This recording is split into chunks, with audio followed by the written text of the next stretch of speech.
Muita paz, irmão e irmã, a todos vocês. Às vezes, as pessoas ingenuamente, ou até mesmo pensam assim, pensam que é assim, dizem, nossa, Jesus não teve problemas no sentido de ficar triste, preocupado, com medo.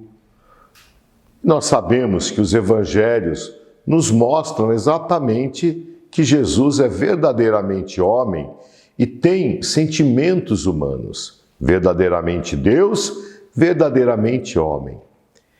Então tem coisas que revoltam Jesus, que o deixam indignado, tem coisas que deixam Jesus triste, preocupado, com medo. Jesus sente terror e angústia no Getsêmani, Jesus sente fome, Jesus sente sede, Jesus sente a compaixão, Jesus fica preocupado. O evangelho desse domingo tem uma introdução dizendo que quando Jesus soube da morte de João Batista, ele se retira. É uma retirada estratégica, uma retirada também que demonstra uma certa tristeza, por alguém que não só era parente de Jesus, mas que Jesus admirava, como o próprio Jesus irá elogiar, e alguém que marca, e Jesus sabe, o final do Antigo Testamento, podemos dizer assim, e o Novo. João anuncia, é o precursor, é aquele que aponta com o dedo, eis o Cordeiro de Deus. E agora que João já não está mais ali, é a vez de Jesus, então é o momento dele. Chega a sua hora e Jesus se retira. Porém, a multidão vai atrás de Jesus.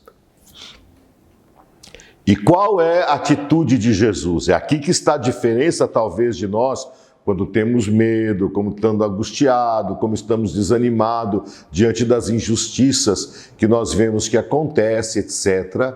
A atitude de Jesus é dizer, o outro é importante para mim.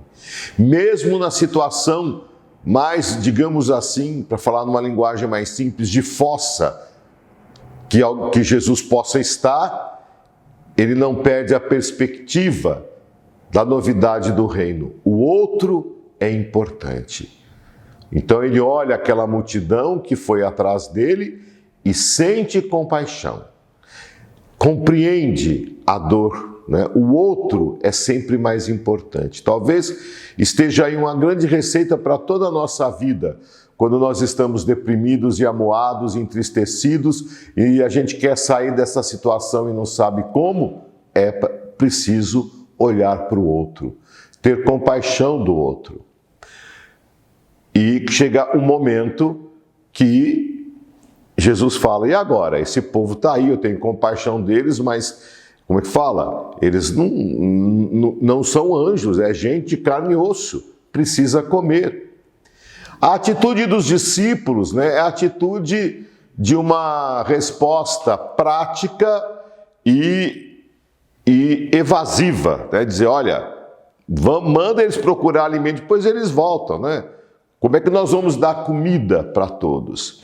E exatamente nessa situação, de um lado de crise, de outro lado de compaixão, é que Jesus realiza o milagre da multiplicação dos pães. Dai-lhes vós mesmos de comer. Dai-lhes vós mesmos de comer. Ou seja, a reviravolta, o dar a volta por cima numa situação e a vivência da comunidade cristã e de cada um de nós, quando estamos numa situação angustiante e crucial, olhar para o outro, fazer algo para o outro, apostar no impossível.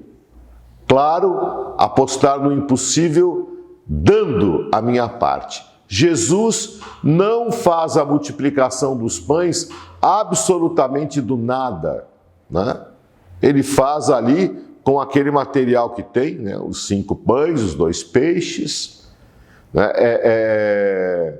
que representa a própria palavra, né? Alguns vão explicar que esses 5 pães e 2 peixes significam, né, toda a questão do Antigo Testamento, né? Os 5 livros da Torá, o Antigo e o Novo Testamento, enfim, a palavra de Deus, a revelação de Deus pode transformar, pode saciar a fome realmente das pessoas. Ou seja, a multiplicação dos pães não é simplesmente um milagre assistencialista de Jesus.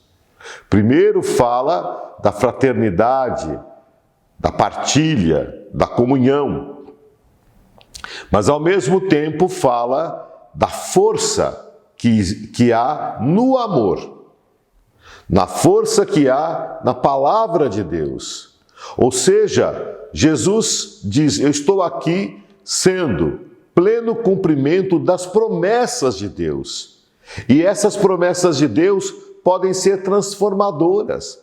Confiança na palavra, que os discípulos não querem ter, mas que Jesus faz presente. Não é à toa que o evangelista diz que foram recolhidos, né? Depois de alimentar 5.000 homens, foram recolhidos 12 cestos, que lembram as 12 tribos de Israel, que lembram os 12 apóstolos, que lembram a comunidade cristã. Aquilo que Jesus dá, o pão que Jesus nos dá, aquilo que Jesus ensina, aquilo que se realiza na pessoa de Jesus, é o cerne, a força de toda a pastoral e da evangelização da nossa comunidade. Que nós acreditemos, né?